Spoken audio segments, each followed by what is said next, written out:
এতিয়া আমি যাম বালাবেড়া ক্যাপিটেলস। আমি ইহঁতৰ পৰা মন্তব্য ল'ম কি ভাবি ইহঁতে অকশ্যনত আহিছে।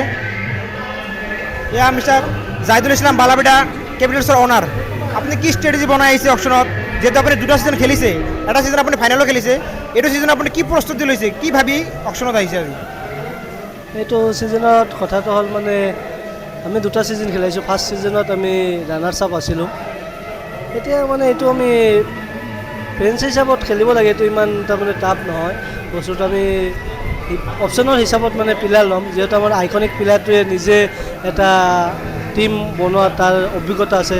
যিহেতু ফাৰ্ষ্ট ছিজনত তাই অনাৰ আছিল, আছিল ফাইনেলশ্বিপ আছিল, সেইকাৰণে তাৰ এটা কেপ্টেইনশ্বিপৰ এটা অভিজ্ঞতা আছে, ভাল অভিজ্ঞতা। তাৰ হিচাপত আমি আইকনিক প্লেয়াৰ হিচাপতে টিমটো বনাবৰ কাৰণে ৰেডি হৈছোঁ। ঠিক আছে, বহুত বহুত ধন্যবাদ। এয়া আছিল বালাবেড়া ক্যাপিটেলস।